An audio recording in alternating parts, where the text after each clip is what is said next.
Annie Gasnier, bonjour. Vous Bonjour, êtes, Sonia. vous êtes journaliste à RFI et vous avez accepté de dispenser cette formation pour France-Amérique latine, une formation qui vise à comprendre les différences entre les différents espaces de prise de parole où on est amené à animer, que ce soit des débats, que ce soit des fois des tables rondes, des interviews, mais également on va aborder aussi le volet des prises de parole en direct, que l'on soit nous-mêmes appelés à animer en direct ou au contraire qu'on soit interrogé en direct sur une radio par exemple, etc., etc.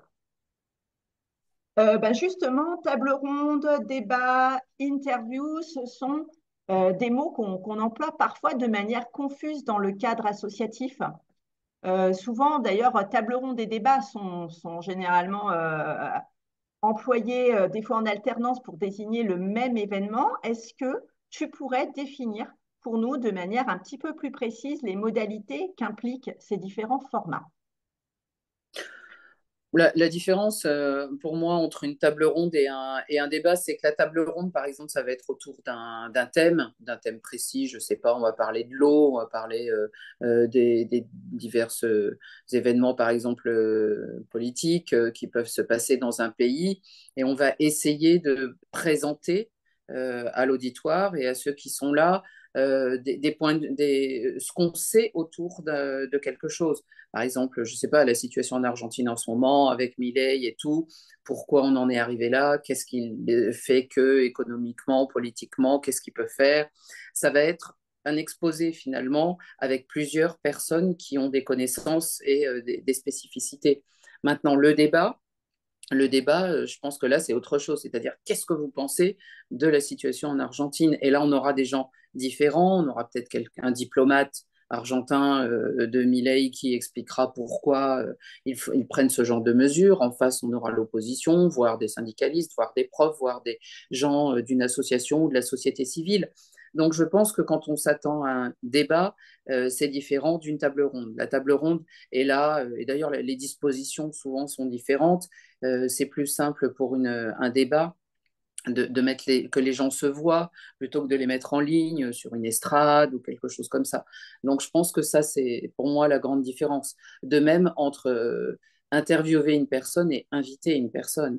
Interviewer, c'est quand même dans le sens professionnel et c'est dans le sens de finalement rendre parler de la personne en tout cas et ne pas se mettre en scène alors enfin, inviter quelqu'un dans un cinéma juste avant une projection de film, ça sera pour faire parler un petit peu la personne par rapport au thème du film, pas d'elle forcément, quoi. Elle est là pour quelque chose de bien précis. Donc il y a des différences comme ça de termes. L'interview, ça fait tout de suite quand même professionnel. Déjà, l'invitation, l'entretien, c'est un petit peu différent. Ah, tu fais une différence entre entretien et interview. C'est important parce qu'entretien, c'est un peu la traduction française du mot interview en anglais. Oui, oui, simplement, je dirais que le mot interview est très, pour moi, très professionnel. Alors que dans le milieu associatif, alors que je sais pas, dans les réunions de festivals, de cinéma ou quelque chose comme ça va être quelque chose de moins formel en tout cas. Merci. Si justement le public est là ou au contraire il y a absence de public, ça change quelque chose, cette présence ou non du public dans ce genre d'événement? Alors, ça dépend si on veut faire participer le public. Parce que si, par exemple, c'est une table ronde ou un débat, peut-être qu'il y aura des questions du public qui donc changeront un petit peu la donne pour ce qui est du ressenti et aussi de ce que dira l'invité, effectivement. Alors là, par exemple, on parle de la personne qui vient présenter un documentaire et puis on va lui demander pourquoi elle s'intéresse à l'Amérique du Sud ou à l'Asie ou je sais pas quoi. Là, on va un petit peu sortir du cadre. Et ça sera grâce au public, ça sera grâce à une question, par exemple. Sauf si elle était logique par rapport à l'exposé de la personne. Après, ben, quand il n'y a pas de public, hein, comme aujourd'hui, ben, c'est pas très grave. On peut quand même continuer à discuter. Là, ça va être peut-être qu'on ira dans des choses un petit peu plus personnel, par exemple, quand il n'y a pas de public. Donc ça, c'est très différent. Il faut toujours Là, savoir, en fait, je pense, au départ, pourquoi. Pourquoi on est réunis, dans quel but, c'est-à-dire pourquoi il y a une table ronde, pourquoi il y a un débat, pourquoi on est invité, pourquoi on est interviewé. Et je pense que ça, déjà, ça définit beaucoup le cadre de ce qui va se passer ensuite. Ça, c'est très important à définir pour moi. la répartition de la parole, justement, quand c'est un événement où il y a plusieurs invités, hein, donc pas dans le cadre de l'interview à deux, c'est quelque chose qui s'anticipe, j'imagine, un petit peu, même s'il y a des choses forcément qui nous échappent, en particulier dans le cadre du débat. Comment ça s'organise? Est-ce qu'il y a une organisation un petit peu en avant de la répartition de la parole? Alors, par exemple, moi, j'anime une émission de débat tous les jours. Euh, Moi, je présente. Il y a en général au moins 3 invités. Il peut y en avoir plus. Je veille effectivement à répartir le temps de parole. C'est-à-dire qu'il y a un moment, j'arrête un peu les gens. Alors, quand on est filmé, c'est un peu moins facile. Mais sinon, je fais un geste, un peu un regard du genre, bon, c'est bon, on va donner la réponse à l'autre ou il va apporter quelque chose d'autre. Selon sa spécialité, selon ce que j'imagine qu'il va dire quand je connais la personne, ou en tout cas si je vois qu'elle a envie d'ajouter des choses. Ça, c'est la première chose. Maintenant, ça dépend, parce que si on ne connaît pas bien les gens, on se retrouve dans un débat, je dis par exemple dans un festival de cinéma, et il y a quelqu'un qui est assez timide, qui ne s'exprime pas, qui n'a pas trop envie. Quand on n'est pas dans le domaine professionnel et que la personne, on sent qu'elle n'est pas bien, qu'elle n'est pas à l'aise, je pense qu'il ne faut pas insister et la mettre mal à l'aise. Si elle montre à un moment qu'elle lève un peu le doigt, qu'elle a un geste et qu'elle a envie de s'exprimer, il faut évidemment en profiter. Mais sinon, quand même, quand on anime une table ronde, par exemple, se méfier aussi des gens qui ne s'arrêtent plus, quoi. Ouais, c'est ça. Alors, il ne faut pas les interrompre non plus, surtout quand on est en public, s'il y a beaucoup de monde, si c'est quelqu'un d'important, il ne faut pas non plus le mettre mal à l'aise ou le vexer, mais il faut le faire habilement en lui disant, bon, on va partager le temps de parole, carrément le dire, quoi. Être clair, bon, ben, on est là pour chacun exprimer son opinion, truc machin, qu'est-ce que vous avez à dire, quoi. Et là, et là, je pense que oui, il vaut mieux, enfin, je ne sais pas s'il y a 4 invités, il faut partager. Après, ça dépend. S'il y a une personne vraiment qui est beaucoup plus importante que toutes les autres, importante par son savoir, par ses diplômes, peu importe la raison, on peut la mettre un peu plus en valeur et les autres d'ailleurs le comprendront. Donc voilà, en fait, il faut savoir s'adapter à chaque fois et je crois que ça peut ne jamais être pareil. Justement, comment est-ce qu'on peut couper la parole quand on est en public? Est-ce qu'il y a une manière de le faire qui peut être aussi logique au Alors déjà, il faut regard être du très public? concentré. Je pense qu'il faut être très concentré et vraiment se dire, bon, là, j'y vais. Et à ce moment-là, y aller avec ben, merci, c'est très intéressant. Enfin, on va continuer, on reviendra vers vous, mais justement, vous avez parlé de ça. Eh bien, Oui, cette personne, reprendre une phrase en fait voilà, de la personne pour lui donner l'impression s'insérer. d'accorder de l'intérêt aussi Voilà, à ce qu'elle dit. s'insérer. Après, si vraiment la personne lâche pas le bâton, là, on lui dit, bon, attendez, les autres aussi ont une opinion sur cette scène ou sur ce film ou sur cette situation. Attendez, et après, on vous redonne la parole. Mm. Je pense qu'en le faisant élégamment, quand on voit qu'une personne n'est pas seule à une table ronde, elle s'imagine bien qu'elle n'est pas là que pour faire le show, quoi. Enfin, Bien sûr. théoriquement. Il faut savoir le Euh, faire. alors, moi, c'est quelque chose, effectivement, je vais le rajouter, qui est personnel, que j'ai observé, puisque donc, pour les gens qui ne me connaissent pas, je suis correspondante de presse pour le Vaucluse Matin, c'est un journal local. Et c'est vrai que donc, moi, j'avais l'habitude des interviews à deux, sans public. Donc, évidemment, je n'avais pas du tout ces problématiques-là. Et donc, j'ai commencé à mener d'abord des interviews en public dans le cadre du OFF pour le compte de France Amérique latine. Et après, j'ai commencé à le faire de manière élargie pour des groupes de personnes. Et c'est vrai que j'ai commencé à développer aussi des stratégies. Ça, c'est quelque chose qui me vient aussi du fait du journal local. On est vraiment beaucoup dans la vulgarisation, mais je pense qu'à RFI aussi, de toute manière. Je pense qu'il ne Toujours. faut pas hésiter à systématiquement couper la parole pour préciser un chiffre, redonner un nom, parce que Tous les parfois les acronymes gens, notamment.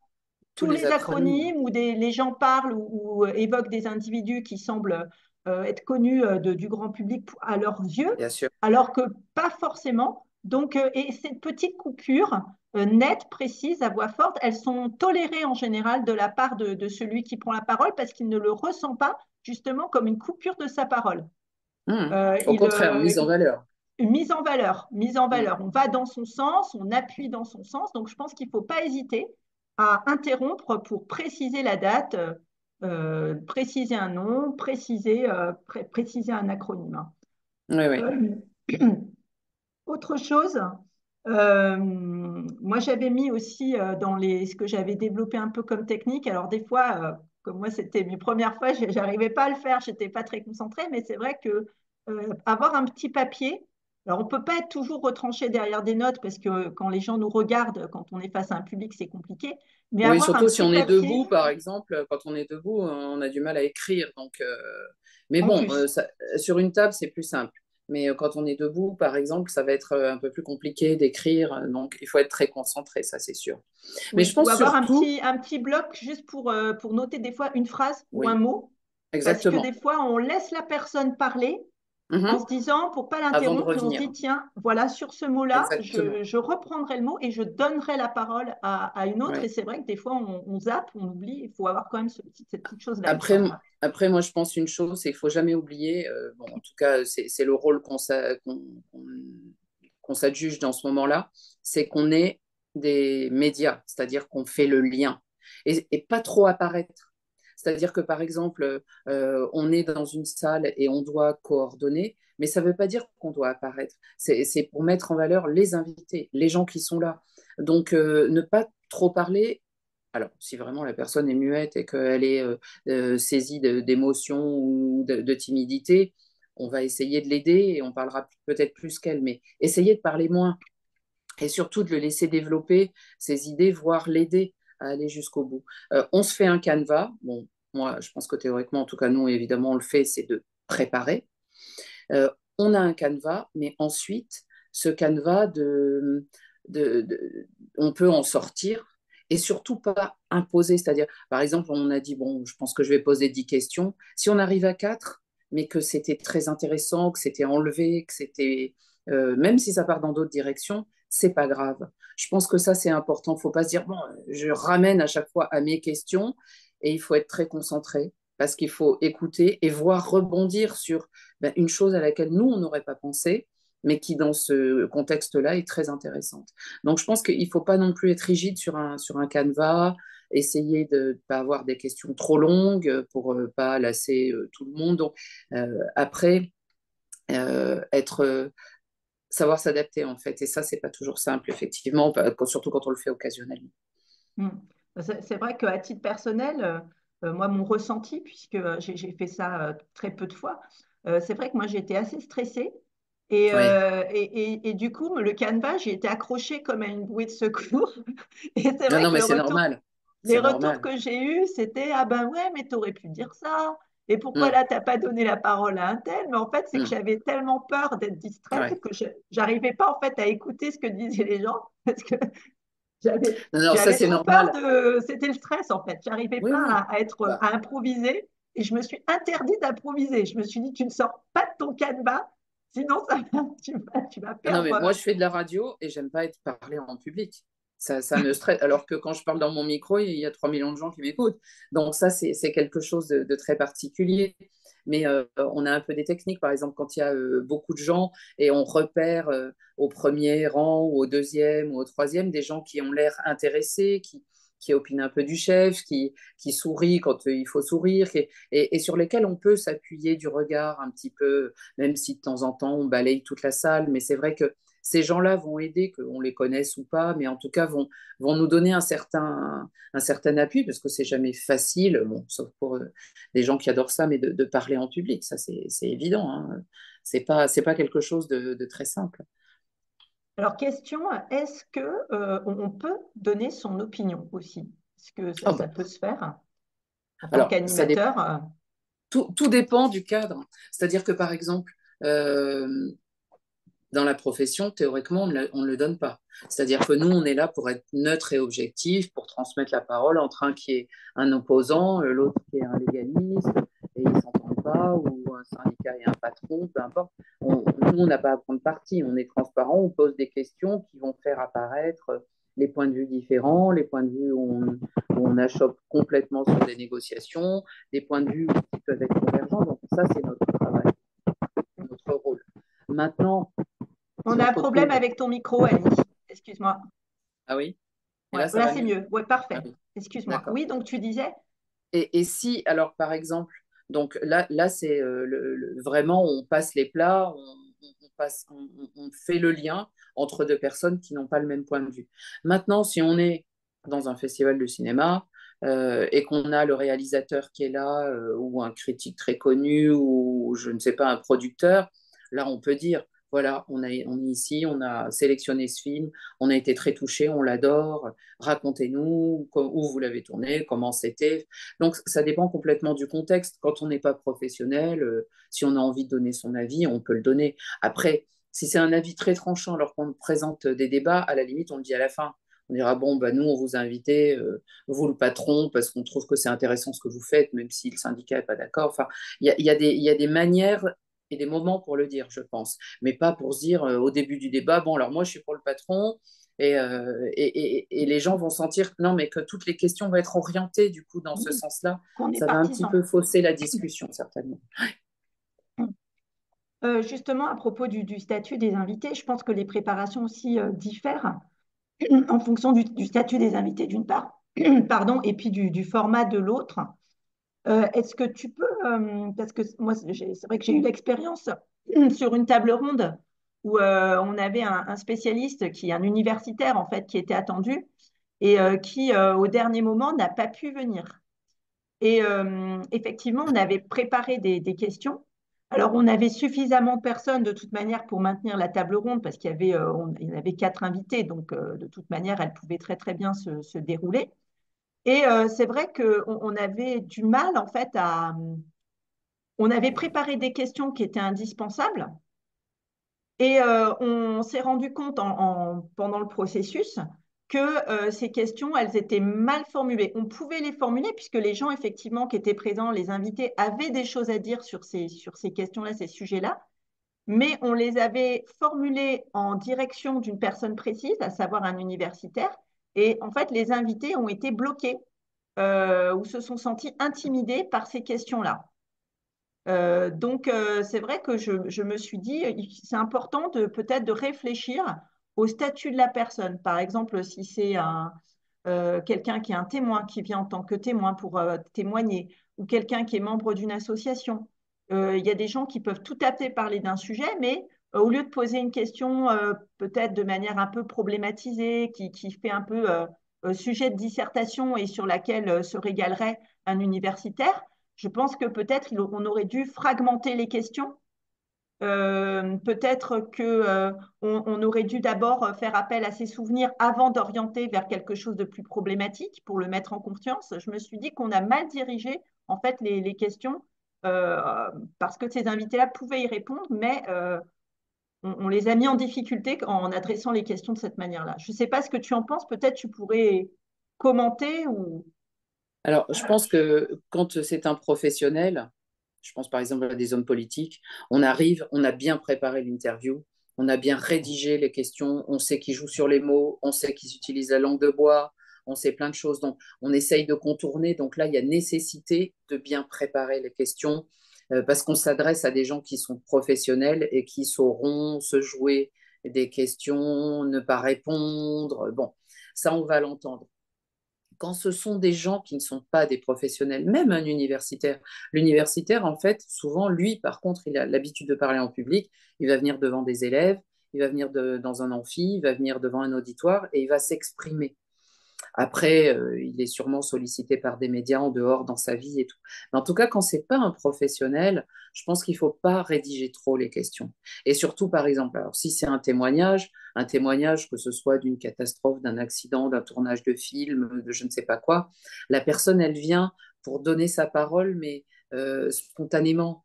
Je pense que trop rédiger une question, ça n'ira pas. Et par exemple, surtout pas lui poser des questions au témoin qu'on aurait posées à l'universitaire. Ça va pas pouvoir coller. Parce que Mm. l'universitaire, par exemple, je sais pas, c'est un physicien. On va lui poser des questions sur ses études ou je sais pas quoi. Bon, lui ou un médecin, il va savoir répondre dans son domaine précis. Après, si c'est un patient qui, lui, a testé les médicaments et qu'il le ressent très mal, on ne peut pas lui poser les mêmes questions un peu du même ordre. Ça va être beaucoup plus dans le ressenti, ça va être beaucoup plus dans la comment vous le vivez, comment vous entendez les critiques, comment, je sais pas, on a changé la formule du médicament, vous avez ressenti quelque chose. Donc, je pense que là, il faut savoir s'adapter. Et certainement, alors ça dépend du cadre, mais même quand c'est quelque chose de bénévole, je crois qu'il faut préparer surtout.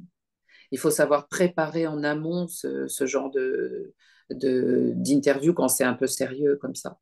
Parce que ça, c'est important. Il faut, et surtout quand on a un temps imparti. Alors, par exemple, dans ce cas-là, pas faire peut-être trop de questions, mais en tout cas des thématiques, en se disant il faudra qu'une fois qu'on a parlé de l'élaboration d'une formule, passer quand même à la mise en pratique, à la mise à la vente, qu'on ait des étapes quand même, qu'on ne reste pas toujours sur le même thème du départ.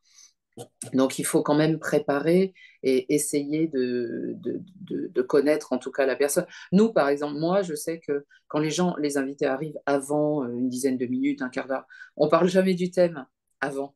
Parce que là, moi, je sais que des fois, ils vont pas répéter la même phrase, ils vont pas répéter la même chose.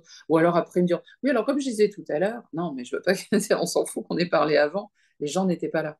Donc, il y a des techniques comme ça. Mais en tout cas, la préparation, je pense que c'est l'essentiel. Si on reçoit un professeur d'université, savoir s'il est prof qu'à Paris, s'il est allé faire des missions dans des pays francophones, à l'étranger. Déjà, ça, on cernera un petit peu la personne et en la présentant, peut-être même qu'on la mettra un peu plus à l'aise en la présentant d'une façon positive, quoi. Après, j'aimerais aussi qu'on parle des formats, c'est-à-dire que les questions, elles changent en fonction des formats. Je pense au débat en particulier. On peut se permettre d'avoir ce qu'on a, moi j'appelle ça une interrogation totale. Toi, tu parles peut-être de questions fermées, questions ouvertes. Ouais, Euh, c'est alors ce que moi j'appelle interrogation totale, c'est quand on répond par oui ou par non. Alors ça, c'est ça, les questions fermées, oui. c'est des questions fermées, voilà. Ah Donc oui. les questions fermées, je dis c'est des choses qui parfois il faut éviter justement quand on est en interview parce que des fois les gens ils répondent oui, voilà, ou Oui, non. Et et puis quand puis ils n'ont pas vraiment l'habitude d'argumenter, quoi. Mais par exemple, nous, on le voit beaucoup quand on interviewe des enfants. Ça, c'est le truc. Moi, j'ai souvent fait des interviews, alors on leur dit t'aimes bien le film? Oui, mais c'est évidemment un enfant. Donc, c'est à nous, par exemple, de lui dire elle était gentille, enfin, comment elle était habillée, la princesse, dans le film? Ah, elle était en rose, et t'aimes le rose? Enfin, et alors, après, on va faire beaucoup de montage, par exemple, en radio, ou même bon, pour la retranscription. Mais il faut avoir des questions parce que l'enfant, naturellement, va répondre oui ou non, et avec toute sa sincérité. Mais ils ne sont pas tous très à l'aise, ils sont des fois un peu intimidés. Et je pense que les adultes, parfois, c'est pareil. Donc effectivement, faut, ou alors s'il dit oui, dire bon, vous avez aimé le film, mais essayez de nous en dire un petit peu plus parce que vous êtes invité aussi pour développer. On peut le mettre un peu en s'amusant, quoi, en lui disant bon, j'ai peut-être mal formulé, mais dites-nous plus autour de ce film. Voilà, c'est un exemple, mais on peut en jouer, hein. On peut en jouer toujours dans l'idée quand même de mettre la personne sous son meilleur jour. Alors après, dans les débats, inversement, comme on a affaire à des gens qui auront parfois des opinions tranchées et Tranché. contradictoires et opposées, Mm. là, on peut se permettre des fois des questions fermées, c'est-à-dire que effectivement, oui ou non, pensez-vous que, et puis Ouais. et là, Oui, oui, effectivement, c'est oui, c'est non, mais on sait que le oui va forcément être suivi d'arguments oui, puisque les gens ont chacun quelque chose à défendre. Donc oui. Et ils sont là autant, je pour pense, ça surtout. Ils sont là pour ça. ils sont là pour Alors ça. Donc après, autant, pardon, oui, je t'en ouais, prie. une chose aussi des fois qui peut apparaître délicatement, c'est sentir que des gens peuvent pas se supporter ou que leurs arguments sont tellement contradictoires qu'ils seraient prêts à s'engueuler, quoi. Et ça, c'est compliqué des fois, hein, Moi, quand je le fais en direct, quand je sens des tensions comme ça, c'est pas simple, hein. faut faire semblant d'eux parce qu'on ne peut pas prendre l'auditoire à témoin. Absolument pas. Sauf si vraiment, je sais pas, ce seraient des politiciens connus qui s'en foutent, Mélenchon et je sais pas qui. Là, oui, on sait déjà avant de rentrer dans la salle qu'il va se passer quelque chose de cet ordre. Mais quand nous, c'est notre quotidien, je pense que là, il faut faire semblant, quoi. Dire oui, bon, essayer de contourner le choc ou la mauvaise humeur. Et là, c'est pas toujours simple. Mais surtout pas prendre le public à témoin. Je pense que ça, c'est ce qu'il faut éviter, quoi. Alors justement, par rapport à la place du public, quand il est présent, euh, comment inviter le public est-ce qu'on peut inviter le public, par exemple, au cours d'un débat ou au cours d'une table ronde à prendre la parole? Est-ce qu'il vaut mieux attendre la fin? Qu'est-ce que tu penses de moments à attribuer à ce public-là? Alors, je pense que ça dépend de la formule qui est proposée. C'est-à-dire que est-ce que le temps, je me souviens par exemple des 50 ans de Pinochet là, avec la présentation du documentaire, le jeune a cadré un tout petit peu, voilà, j'ai passé tant de temps au Chili, j'ai fait ça, voilà le documentaire. Après, on en parle.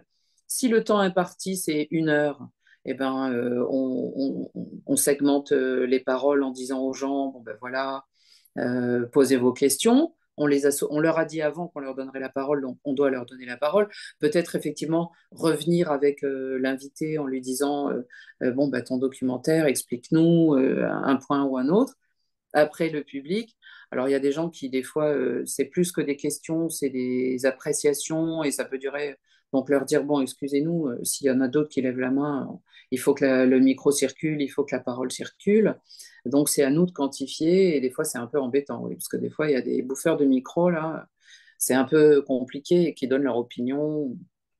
Mais je pense que les gens, oui, dans la vie quotidienne, ils n'ont pas la possibilité, par exemple, de parler avec un réalisateur, de parler avec un critique, de parler avec un écrivain. Donc, je pense que oui, c'est très important, si c'est convenu au départ, de leur donner la parole. Je trouve ça même très enrichissant. Oui, des fois, on a des questions vraiment pertinentes et puis étonnantes Oui, du oui. public. Justement, comment finir et clore un débat? Comment finir et clore une interview et une table ronde sur ces trois formats? Est-ce qu'il y a des petites Alors, choses à faire pour pas donner l'impression de finir un peu la jambe en l'air, j'ai envie de dire? voilà. Ou alors on se dit, bon, ben, on est pris par le temps, il faut libérer la salle, il y a une projection après, il y a un rendez-vous après, il y a un train à prendre, donc on est désolé, c'est fini. Après, on peut éventuellement, si les personnes sont disposées ou si les personnes ont le temps, dire, bon, bah, c'est fini publiquement, mais si vous voulez, on peut poursuivre la discussion avec un cocktail, un pot au bar, au café du coin. Ou alors, simplement, aussi parfois, plus si c'est une table ronde, je dirais, faire un petit résumé. C'est-à-dire à la fin dire, bon ben voilà, je voulais vous remercier. Donc aujourd'hui, on a tenu à parler de cet événement qui a eu lieu il y a 20 ans, il y a 30 ans. Et vous, pour vous, eh ben, tout est fini. Pour l'autre, il reste encore quelque chose. Donc on peut aussi se permettre, quand c'est une table ronde donc, qui a été préparée quand même en amont, selon les débats, de faire ressortir 1 ou 2 déclarations, 1 ou 2 opinions, 1 ou 2 idées, 1 ou 2 phrases, 1 ou 2 mots. Je pense que là, c'est finir propre, mais ça dépend du cas. Mm. Alors, dans un débat, on peut leur demander le mot de la fin pour vous, Ah ou oui? peut-être orienter une question où on sait que la réponse va être forcément très courte, Oui, oui. mais Oui, oui. Pour conclure, pour conclure. comment voudriez-vous conclure, vous, l'autre personne et tout ça? Oui, oui, oui, c'est possible aussi. Et pour une interview, alors, quand c'est une personne qu'on est en... Il y a une seule Alors personne déjà, qu'on essayez de la interroge. rencontrer parce que les moyens modernes, c'est génial, mais une interview au téléphone, une interview même par web ne sera jamais une interview face à face. Le cadre, il est souvent imposé hein, par la personne qui est interviewée, mais ça peut donner aussi le ton de l'entretien. Et après, savoir. Alors, si on a du temps, par exemple, la personne donne 1 heure. Si c'est un comédien ou un homme politique, bon, ben, on se déplace, on a 1 heure, on a du temps pour poser, en tout cas, si on a tout un chapelet de questions. souvent peut-être quand même installer un contexte, quoi, se présenter, expliquer pourquoi on vient rencontrer la personne, dans quel but, si on a du temps. Et puis, essayer quand même, évidemment. Alors là, les questions, ça peut être, on peut avoir bien préparé des questions, puis ça peut être quelque chose qui va être plus de l'ordre d'une discussion, pourquoi pas une confidence, je sais pas, quelque chose de plus personnel. Mais sinon, s'en tenir à son questionnaire, oui, avec les politiciens, je pense que c'est souvent ça. Et en même temps, peut-être ben, réussir à ajouter ou à ressentir quelque chose sur, je sais pas, là où la personne on a rencontré la personne, si c'est dans un lieu totalement aseptisé, si c'est un lieu banal, si c'est un lieu public, cadrer le lieu où on s'est rencontré, parfois ça peut dire quelque chose de la personne aussi, si elle est cool ou complètement Mm. débordée. Souvent les gens ils font ça, je pense à la radio, là, ce que fait Charline Vanhoenacker sans bistroscopie, là, par exemple, c'est assez amusant de dire ah ben, elle arrive tout en poney, ou elle descend de son skate, ou de sa trottinette. Déjà, on a une idée de la personne, comment elle est. On se dit, ah bah tiens, machin fait de la trottinette ou quoi. Donc, je pense que ça aussi, ça fait partie de l'ambiance et du portrait ou de l'interview qu'on veut, de l'entretien qu'on veut avoir avec la personne. Après, si c'est un comédien qui vient au Festival d'Avignon, on va dire, bon, ben voilà, je sais pas, Fanny Ardant, je sais pas quoi, en ce moment, elle a deux pièces et un film en même temps, mais elle a pris le temps de nous répondre au téléphone, ou par fax, ou je sais pas quoi, donc, ou par mail. Donc ça, je pense que ça dit quelque chose déjà d'entrée, quoi. Alors, ça peut Après, être. peut-être aussi faire attention à une chose, moi je dirais toujours, mais ça dépend de soi, mais c'est ne pas trahir aussi la personne ou les propos, quoi. Il y en a, bah oui, si par exemple, justement, elle est en train de boire du thé ou du café et qu'elle ne veut pas qu'on le dise, ou qu'elle a spécifié qu'elle ne voulait pas qu'on le dise, que ça soit aussi quelque chose. Bon, après, c'est pour la suite, hein, il y en a qui Oui. font Mm. exactement le contraire. On dit qu'il n'y a plus de off, mais bon, je pense que quand même, ça continue, par respect, à exister. Mm. Et toi, tu as comme ça des exemples d'interviews dont tu as été vraiment satisfaite ou au contraire où tu as été face à une personne complètement bloquée et sur laquelle il n'y a pas eu moyen d'avancer? Non, je pense, oui, je pense que les entretiens, quand on arrive bien préparé, déjà, c'est même, j'ai déjà interviewé des chefs d'État en Amérique du Sud ou quoi, on est un peu intimidé forcément, donc là, on se tient à son texte, on se tient à son papier, on sait qu'on n'a pas beaucoup de temps, et puis bon, des fois, on sort en se disant, bon, j'ai eu mon interview, mais c'était pas extraordinaire. Après, je pense que c'est plutôt sur des témoignages, oui, et des choses comme ça. Je pense au maire de la place de Mai ou au grand maire de la place de Mai en Argentine. Je pense être allé une fois dans une prison au Chili à la fin de la dictature Pinochet, au moment où Elouine arrivait, qu'il y avait encore des prisonniers politiques. Les derniers, je suis allée Oui, dans une prison, on a interviewé et tout, et là c'est très très touchant. Puis quand on ressort avec, à l'époque c'était encore des cassettes dans la poche arrière du jean, en se disant j'espère qu'on va pas me contrôler ou voir ce que j'ai fait ou quoi.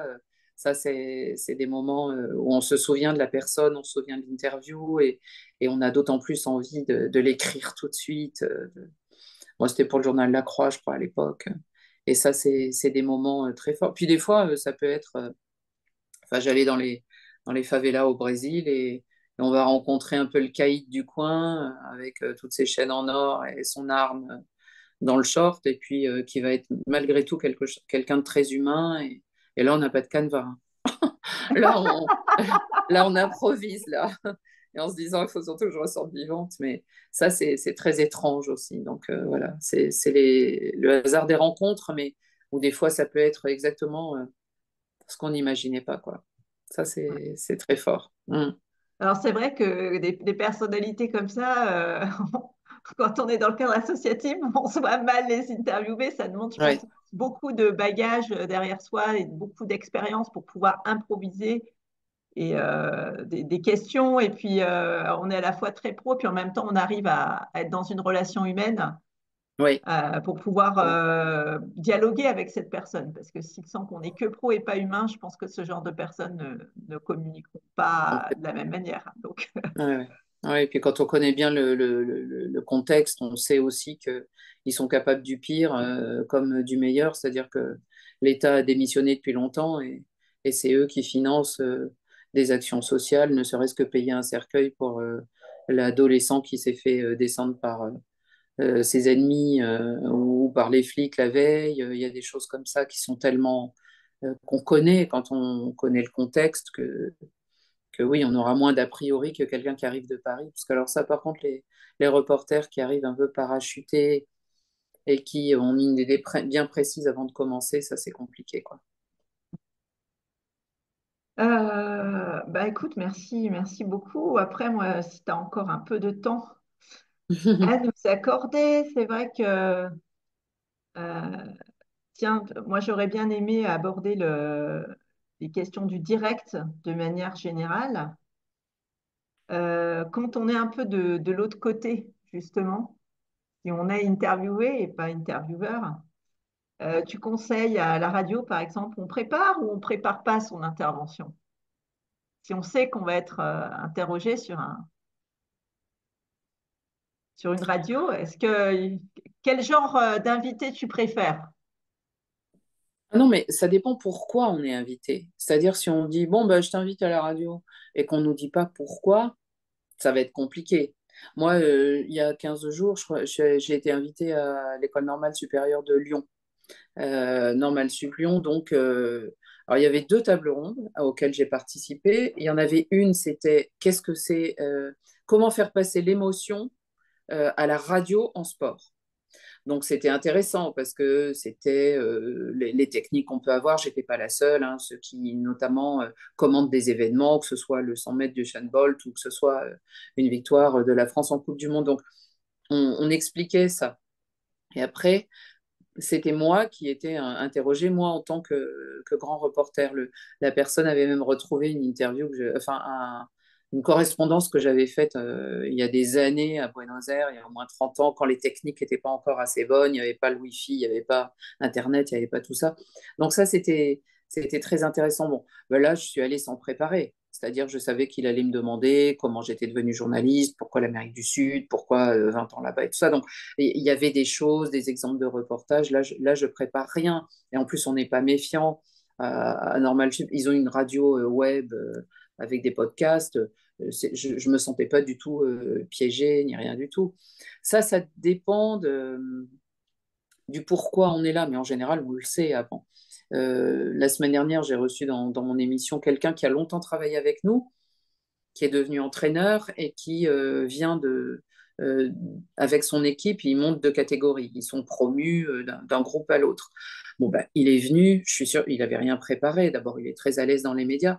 On se connaissait, mais surtout, nous, ce qu'on voulait qu'il nous raconte, c'était cette année folle où ils ont eu que 4 défaites, je crois, sur la saison, et comment il avait motivé son groupe, quels étaient les écueils, puisque nous, on savait que c'était son rêve d'être entraîneur, mais comment, quand il le vit au quotidien, c'est être entraîneur.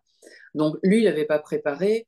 Moi, j'avais un peu préparé mais je connaissais déjà son parcours et tout. Donc, toutes les situations sont différentes, quoi.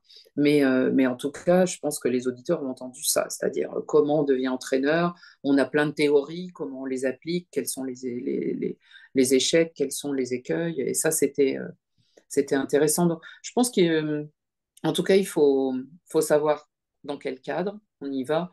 J'ai été interviewée, parce que ça m'arrive aussi sur France Inter un jour, c'était à propos de la grande compétition qui est en Afrique de sport.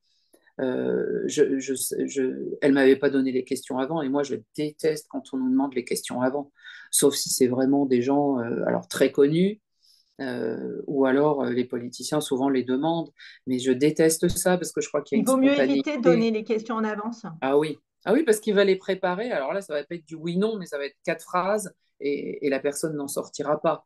Donc Ouais. ça, il vaut mieux Il y aura moins de éviter. spontanéité. Mais l'Élysée, quand on va interviewer Macron, demande les questions. Ah oui. Sauf si c'est, par exemple, dans le cadre, je sais pas, d'une commémoration autour de, je sais pas, la Maryse, l'écrivain il n'y a pas longtemps, ou je sais plus, là on en fait tout le temps, ou même Badinter, par exemple, quand il est décédé. Si on va à l'Élysée interviewer le président, et qui a ça le lendemain, on se doute bien, il se doute bien de ce dont on va parler. Mais les services de communication, maintenant, qui font quand même beaucoup barrage, demandent les questions par principe. Moi, je suis Alors, toujours restée évasive dans ces cas-là. Je donne les thématiques, mais oui. s'il y a une que je veux poser, je sais que ça va être un peu tangent, évidemment, j'essaierai de la glisser, mais je la donne surtout pas avant. Alors ça, c'est une question, des questions qui me viennent euh, parce que j'y ai été confrontée là récemment pour le FALMAG.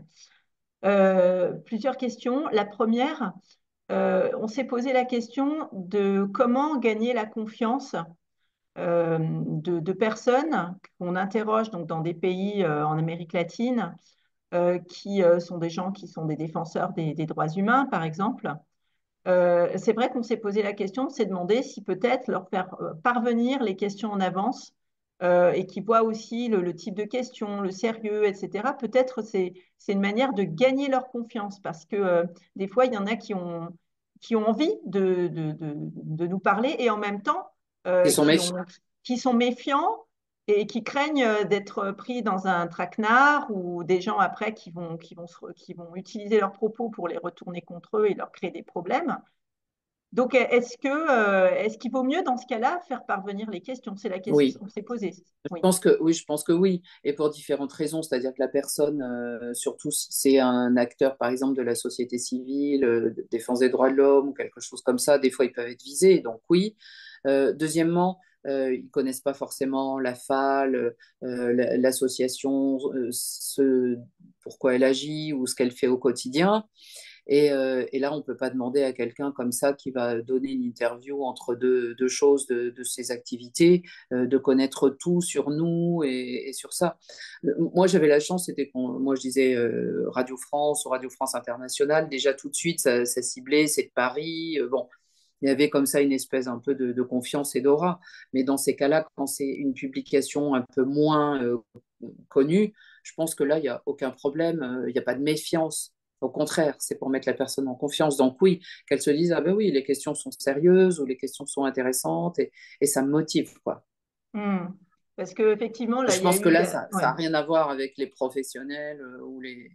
Par exemple, qu'un comédien dise, vous voulez m'interviewer sur quoi? C'est-à-dire genre sur ma carrière entière ou sur le dernier film ou sur mon prochain tournage ou quoi. Je pense que c'est normal qu'ils demandent ou que son attaché de presse demande parce que ils ont une vie entière. On ne va pas passer en une demi-heure leur Hmm, vie hmm, hmm. euh, en, disons, on va pas faire le tour de tout ça.